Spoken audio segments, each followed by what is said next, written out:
Braddon. Thanks, Deputy Speaker. I'm honoured today to speak in favour of this bill. But before I do so, I want to tell a story that I've alluded to in the Federation Chamber, but I think it's important that it's said today. In the months preceding my discharge from the Australian Regular Army, I was called to a civilian police station. They took me in the back of the car and they took me down to the hospital, the Gold Coast. They took me down to the morgue, where I was required as a sergeant major of that unit to identify one of my soldiers who had taken his life in the early hours of that morning. And I can tell you now that's a difficult thing to do. It's one of those things that we do in the military called our duty, and you do your duty. So having done that, I then returned to the unit back in Toowoomba at 7th Sig Regiment, Electronic Warfare. The commanding officer and I broke that tragic news to the brothers and sisters that that young digger had in the unit. And I can tell you what, Deputy Speaker, I can still today, in this particular second in time, close my eyes and see the looks on their faces and the looks in their eyes. The grief, the shock, the sadness. In the military, we were a family. We would gladly, in an instant, give our life for our friend. And we mean that. It's not just something we go by. No one says it, but we all know it. And as a leader in the military, there's an added issue that we all need to consider, and that is the responsibility issue. Because I can tell you, as the sergeant major and the leader of that unit, I still feel responsible for losing that digger that day, and all the other diggers that I've lost sadly under my watch. I was the one that then had to go back and grab his mates, and we went back to the lines, and we cleaned that kid's room out. We packed his stuff up, his personal stuff, his letters. And I can still today, in this place, remember the looks on those friends that he had as they packed his room up. I told them to keep one uniform aside, his polyester uniform, and later I'd take that back to the funeral director and I helped the funeral director dress him in his polyester uniform. I can remember standing there with that open coffin, with that kid with his polyester uniform on, and telling him that I was sorry, that I didn't see it, that I didn't recognise the signs, that I should have seen it coming, and it was my job to know what dire situation and the global impact that this was having onto that young person. I missed it. 15 years later, I'm still sorry. And I'm sorry for all those veterans that we've lost through suicide. And I mean that so sincerely today. It's something that I live with every day and every night. It's something that those mates of his live with every day and every night. We went through the funeral process, and those young blokes were trained by me to carry that coffin with the, draped in the Australian national flag, his bayonet and his accoutrements. And at the end of that service, we folded the Australian national flag in a very ceremonious way. I grabbed it off the young bloke that folded it, and the commanding officer and I then walked over to the next of kin and presented her with a flag. And I can still remember the look in that mother's eyes as she took it, and she clenched it, and she cried. And as her flag was covered in her tears, I couldn't help but think that that is the only thing that that poor mother has of her own flesh and blood and her precious son.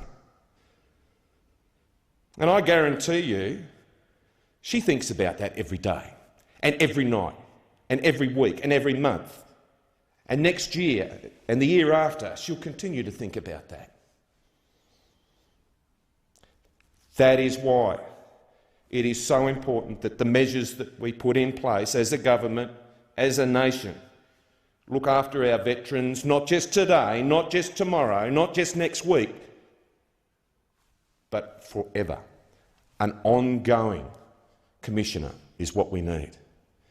Sure, you can have a Royal Commission that will look retrospectively at what happened and what occurred and put recommendations in place, and they sit in some department somewhere.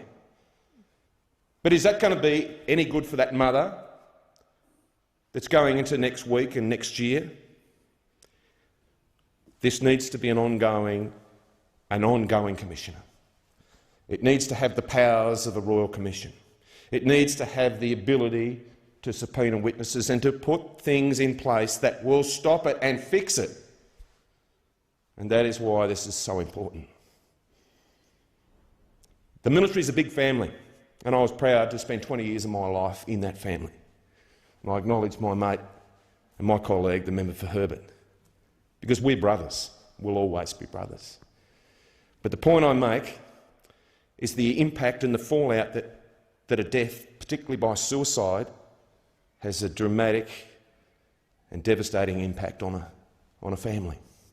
And that is why I support and I welcome the Families Commissioner and Gwen Churn's appointment to that position. Because families are important. Families are going to play the part of the transition process between the big family that we have as a military, the big family that we have, in my case, the Army, and when we leave that after 20 years, you feel that a part of you is gone. You've got to start a new life. And that's where families come in. And that's why families are so important. And that's why the Family Commissioner is so important in enabling this to happen smoothly. We need to reconnect our veterans to a new family, to a new way of life. We need to give them purpose again. These are some of our finest young men and women that we're talking about here. They stood on a wall with a rifle and they said, "Not on my watch." They were prepared to lay their life down for their mates and for their nation. They're proud people, they're competent, they're smart, they're driven. They have a set of principles that is unmatched in any civilian space. These are the people that we need to help to make that transition.